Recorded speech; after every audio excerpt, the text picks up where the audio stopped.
Hello everyone, welcome to Drishti IAS. My name is Saloni Nandkyoliar, and as you might be aware that the President of Mongolia is on a visit to India. So in this video, we'll be talking about India-Mongolia bilateral relations. So let's get started. So the President of Mongolia, Mr. Khurelsukh, is on a 4-day visit to India. He will be here from October 13 to October 16. And during this time, some high-level talks are happening between both the nations, between the leaders of both the nations. And why is this visit particularly important? Because this year marks the 70th anniversary of our diplomatic relations. Because in 1955, India was the first democratic country to establish diplomatic relations with Mongolia. So this year we celebrate 70 years of that partnership. And then we also celebrate 10 years of our strategic partnership. So India and Mongolia became strategic partners in 2015. So you know there are different levels of engagement between two countries. We have strategic partnership, then we have comprehensive strategic partnership, then we have special and privileged partnership, and strategic partnership forms the base, like it's at the lower level of partnership, but this basically allows both the nations to start cooperating across different sectors like defense, education, health, etc. So we have started that, but we need to move up the ladder. But in 2015 we became strategic partners. So this year we mark the 10th anniversary of that as well. So this is a commemorative year. That is why the leaders, both the leaders, they jointly released some commemorative postal stamps. Other than that, some MoUs and pacts were also signed, and an oil refinery is going to be set up in Mongolia with India's support.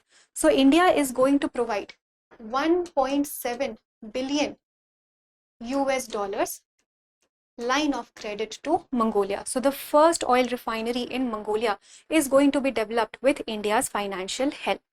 Then 10 pacts and MoUs were signed across multiple sectors, different sectors like defense, health, education, tourism, etc.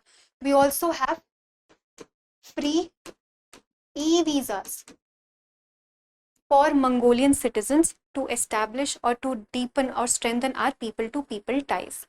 Then linkage between Nalanda University and Gandhar Monastery in Mongolia is also going to be established, because India and Mongolia, they share a shared heritage, a shared cultural heritage of Buddhism. So Buddhism, it spread from India to Tibet and then to Mongolia. So Nalanda University was the source of that. And which form of Buddhism do you think would have spread from India to Mongolia? Mahayana or Hinayan? It was Mahayana.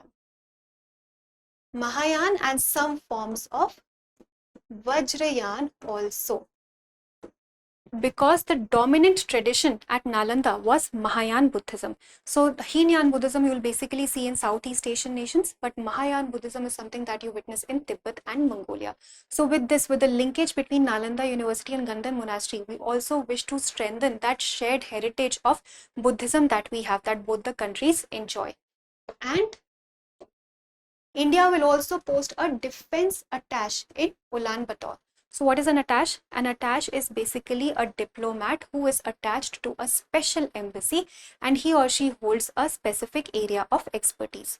So here we are talking about a defense attaché, which means that this person, this diplomat, will basically be responsible for providing cooperation in the defense sector, training, defense training, and also those joint military exercises that we conduct. So which joint military exercise do we conduct with Mongolia? We conduct nomadic elephant. And where was this year's military exercise conducted? So this was the 17th edition, and this was conducted in Mongolia itself. And where was the 16th conducted? 16th edition of nomadic elephant? This was conducted in India, Omroi, Meghalaya. So this defense attaché is also going to be responsible for conducting and providing cooperation in these joint military exercises as well.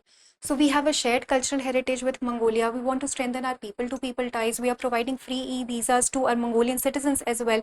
We want to deepen tourism across different sectors also. So all these things are happening, and right now this year becomes especially important because of the commemoration that it has 70 years of our diplomatic relations and 10 years of our strategic partnership. But we need to move up the ladder because this is just the base. Now, in order to understand why is Mongolia important for India, let us look at the geography of Mongolia, a little bit of history and geography of Mongolia.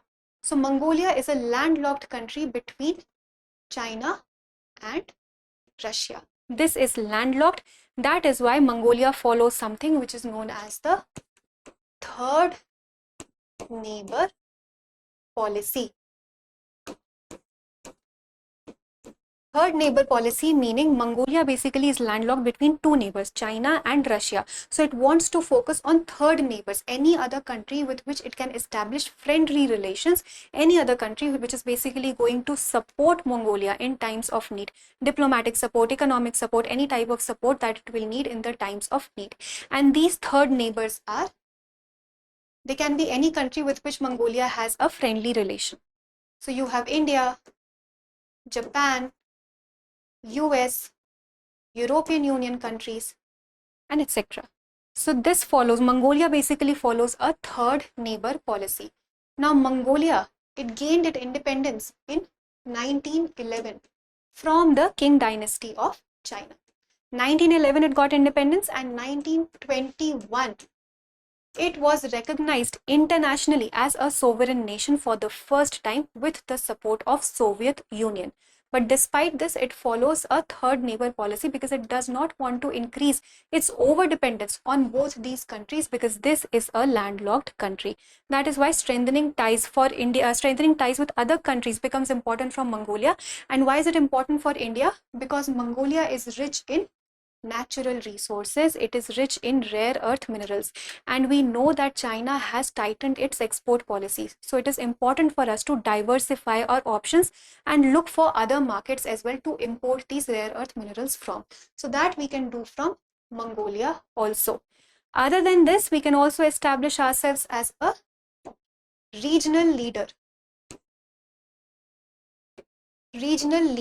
in South Asia, which is very much important in the multipolar world that we live in today. We need to establish ourselves as a regional leader here, as a soft power here, because we are providing what? We are providing line of credit for developing the first oil refinery of Mongolia. We are providing humanitarian aid also. We have signed many MoUs and pacts. Then we are also strengthening our people-to-people ties. We are also going to host youth cultural ambassadors from Mongolia, again to strengthen our people-to-people ties and to strengthen our tourism sector. So we are going to do all these things, and this basically is going to help India emerge as a regional leader in South Asia, which is very much required at this time. And then we also need to have cooperations, like we need to move up the ladder. Right now we're only at strategic partnership. We need to move towards comprehensive strategic partnership and even things beyond that, because we have to strengthen our bonds with other countries also, with other markets also, and this is a step in that direction only.